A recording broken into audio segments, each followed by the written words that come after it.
आए दिन इंदौर में चोरी और धोखाधड़ी के नए नए मामले सामने आ रहे हैं। खजराना पुलिस ने एक दुकानदार की मदद से साइबर अपराध में लिप्त शातिर आरोपी को पकड़ने में बड़ी सफलता प्राप्त की है।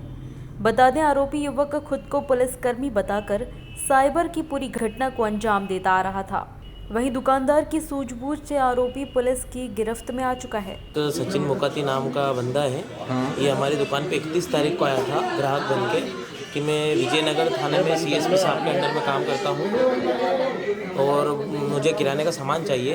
आप मुझे किराने का सामान होलसेल में देंगे। हमारा होलसेल का काम है एमान 9 पे श्री श्याम सरकार ट्रेडर्स के नाम से। उन्होंने हमें 1 तारीख को किराने की लिस्ट ला के दी। वो बोला कि आप इसका बिल बना के दे देना और इसका पेमेंट हम आपको NEFT द्वारा करेंगे। हम NEFT स्वीकारते हैं। हमने बोला कि ठीक है, आप कर दीजिएगा। हमने इनको 1 तारीख के दिन रात को पूरा बिल का एस्टीमेट बताया कि करीबन इनका बिल 1,30,000 के आसपास का हो रहा था। इन्होंने हमको 2 तारीख के दिन सुबह NEFT की डिटेल व्हाट्सएप पे 1,30,000 की दी और वो डिटेल इसका सामान हमारे पास दोपहर में 12 बजे के आसपास लेने भी आए। हमने पूछा NEFT का पेमेंट अभी तक क्रेडिट नहीं हुआ है। इन्होंने बोला NEFT का पेमेंट में 4-5 घंटे लगते हैं, शाम तक आपके खाते में क्रेडिट हो जाएगा।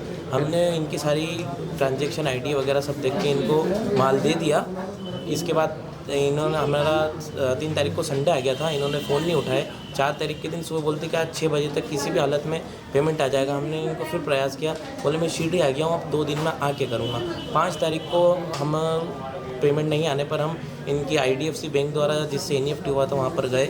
वहाँ पर IDFC में इनका अकाउंट नंबर की जानकारी ली। वहाँ पर इनका account Rajendra Nagar home branch में है। वहाँ जाके पता करा, वहाँ से हमें जानकारी मिली 2018 से इनका अकाउंट नील है। दुकानदार व्यापारी ने बताया कि आरोपी को 1 लाख से अधिक का किराना सामान दिया था, जिसके बाद उसने फर्जी मैसेज दिखाकर साइबर ठगी की घटना को अंजाम दिया। खुद को पुलिसकर्मी बताने वाले साइबर ठग के खिलाफ 4 से अधिक मामले सामने आ चुके हैं। फिलहाल पुलिस आरोपी से पूछताछ कर रही है। इसमें आगे और भी बड़े खुलासे होने की संभावना है।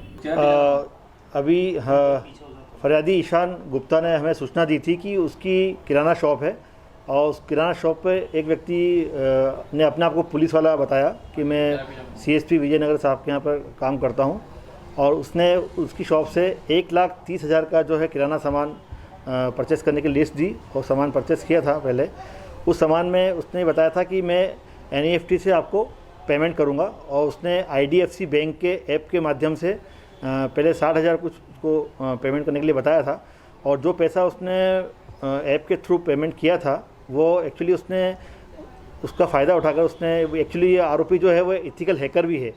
सचिन मुकाती है आरोपी का नाम और इसके द्वारा उसमें नाउ और लेटर 2 ऑप्शन आते हैं। उस ऑप्शन में लेटर वाला ऑप्शन दबाकर और सक्सेसफुल ट्रांजैक्शन का एक मैसेज जो स्क्रीन पर आया वो उनको दिखाकर और उसके साथ धोखाधड़ी की और बाद में जब उनके अकाउंट में पैसे नहीं आए तो उन्होंने उस व्यक्ति को फिर दोबारा फ़ोन किया कुछ 2-3 दिन बाद और उसको बोला कि आपका आधा सामान भी जो बचा हुआ है वो भी आप ले जाइए और काफ़ी सूझबूझ का परिचय दिया इसमें जो फरियादी ने और उसमें फिर कुछ लोगों के माध्यम से उसको फिर पकड़ा। जब वो दोबारा दुकान पर आया तो उससे ये बात सामने आई कि ये जो ऐप है IDFC बैंक का उसमें या तो कुछ लेक्यून है या इथिकल हैकर होने के नाते इसने उसको हैक किया है। इसकी भी हम लोग जांच कर रहे हैं और कल हम लोग बैंक अधिकारियों से मिलकर इसके बारे में बताएंगे और अगर ये ऐप में लेक्यून है तो उसको बंद करवाएंगे। Bureau report, JSR times, Indore. ताज़ा खबरों के लिए सब्सक्राइब करें JSR टाइम्स और साथ ही नोटिफिकेशन पाने के लिए बेल आइकन को दबाएं।